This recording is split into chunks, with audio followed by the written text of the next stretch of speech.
السلام علیکم ناظرین، آج میں آپ کے ساتھ ایک ایسے اہم موضوع پر بات کرنے جا رہا ہوں جو نہ صرف ہر استاد، والدین اور طالب علم کو متاثر کرتا ہے بلکہ ہمارے ملکی تعلیمی نظام کے مستقبل سے براہ راست جڑا ہوا ہے۔ جی ہاں، بات ہو رہی ہے پہلی سے تیسری جماعت کے نصاب میں بڑی تبدیلی کے فیصلے کی۔ یہ فیصلہ صرف ایک اعلان نہیں بلکہ ایک نئے تعلیمی دور کا آغاز ہے جس کا مقصد ہمارے بچوں کا بوجھ کم کرنا، ان کی سمجھ کو بہتر بنانا اور سیکھنے کے عمل کو مزید آسان اور مؤثر بنانا ہے۔ محکمہ تعلیم پنجاب نے یہ فیصلہ کیا ہے کہ پرائمری لیول کے نصاب میں بڑے پیمانے پر تبدیلیاں کی جائیں گی۔ نئے مجوزہ نصاب میں وہ تمام غیر ضروری مواد ہٹا دیا جائے گا جو بچوں کی عمر اور ذہنی سطح کے مطابق نہیں تھا۔ اس مقصد کے لیے نصاب سے ایسے اسباق اور موضوعات نکالے جا رہے ہیں جو بچوں کے ذہن پر بوجھ ڈال رہے تھے، جبکہ اصل توجہ صرف ان باتوں پر دی جائے گی جو واقعی بچوں کی ذہنی، عملی اور اخلاقی تربیت کے لیے ضروری ہے۔ ناظرین، اگر ہم موجودہ نصاب پر نظر ڈالیں تو یہ حقیقت سامنے آتی ہے کہ پہلی سے تیسری جماعت تک کے بچوں کو بہت زیادہ مواد پڑھایا جا رہا ہے۔ اکثر بچے تو سمجھ ہی نہیں پاتے کہ ان سے کیا سکھوایا جا رہا ہے۔ اتنے چھوٹے بچوں کے لیے پیچیدہ اور غیر ضروری تفصیلات نہ صرف سیکھنے کے عمل کو متاثر کرتی ہیں بلکہ ان کے فطری دلچسپی بھی ختم کر دیتی ہیں۔ یہی وجہ ہے کہ محکمہ تعلیم پنجاب نے اس معاملے میں سنجیدگی سے غور کیا ہے اور اسے تبدیل کرنے کا فیصلہ کیا ہے۔ نئے نصاب میں خاص طور پر لرننگ آؤٹ کمز یعنی SLOs پر زیادہ توجہ دی جائے گی۔ SLOs دراصل وہ بنیادی اہداف ہوتے ہیں جو ہر بچے کو ایک مخصوص کلاس یا مضمون کے دوران حاصل کرنے چاہیے۔ یعنی اگر ایک بچہ پہلی جماعت میں ہے تو اسے سال کے آخر تک کس چیز میں مہارت حاصل کرنی ہے اور اب زیادہ واضح انداز میں نصاب میں شامل ہوگا۔ اس سے نہ صرف اساتذہ کی رہنمائی ہوگی بلکہ والدین کو بھی پتہ ہوگا کہ ان کا بچہ سچ میں کیا سیکھ رہا ہے۔ مجوزہ تبدیلیوں کا مقصد صرف نصاب کو کم کرنا نہیں بلکہ سیکھنے کے معیار کو بڑھانا ہے۔ اب سوچئے، اگر ایک بچہ جلدی اور آسانی سے بنیادی باتیں سمجھنے لگے تو وہ اگلی کلاسز میں بھی بہتر کارکردگی دکھائے گا۔ یہی اصل مقصد ہے، بنیادی تعلیم کو مضبوط بنانا۔ اس لیے پرائمری نصاب میں تبدیلی کسی عام فیصلہ نہیں بلکہ مستقبل کی نسلوں کو ایک مضبوط بنیاد فراہم کرنے کی کوشش ہے۔ یہ بھی بتایا جا رہا ہے کہ نئی کتابیں اور اسباق بچوں کی دلچسپی کے مطابق ہوں گے، یعنی زیادہ تصویریں، آسان زبان، عملی مثالیں اور زیادہ کہانیاں۔ بچوں کے لیے تعلیم کا مقصد صرف رٹا نہیں بلکہ سمجھنا، سوچنا، سوال کرنا اور اپنا نقطہ نظر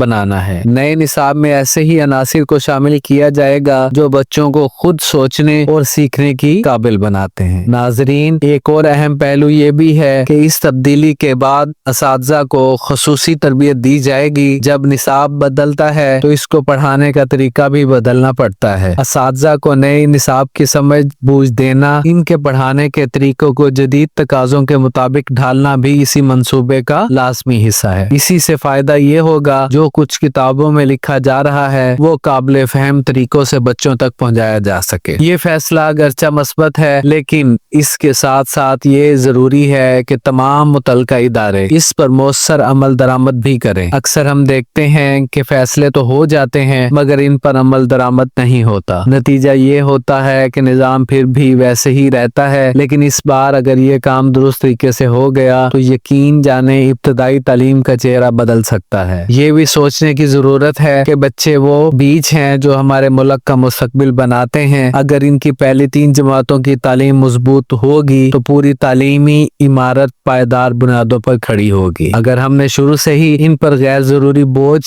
ڈال دیا تو وہ نہ سیکھیں گے اور نہ آگے بڑھیں گے۔ اس لیے یہ تبدیلی وقت کی ضرورت تھی اور خوش آئند ہے کہ حکومت نے اس کا احساس کیا۔ آخر میں آپ سب سے گزارش کرتا ہوں کہ اس معاملے پر اپنی رائے ضرور دیں۔ کیا آپ سمجھتے ہیں کہ بچے موجودہ نصاب کے بوجھ سے متاثر ہو رہے تھے؟ کیا آپ اس نئے فیصلے کو تعلیم کے حق میں بہتر سمجھتے ہیں؟ صرف کامنٹ میں بتائیں۔ آپ کی آواز اس تعلیمی نظام کا حصہ بن سکتی ہے۔ اگر آپ کو یہ ویڈیو معلوماتی اور اہم لگی ہو تو اسے لائک کریں، دوسروں کے ساتھ شیئر کریں تاکہ وہ یہ پیغام زیادہ سے زیادہ لوگوں تک پہنچے۔ ہمارے چینل کو سبسکرائب کریں اور بیل آئیکن دبائیں تاکہ آپ کو آئندہ آنے والی ہر بریکنگ نیوز جو تعلیم سے متعلق ہو اور اہم اپڈیٹ بر وقت مل سکے۔ اللہ تعالیٰ آپ کا حامی و ناصر ہو۔ اللہ حافظ۔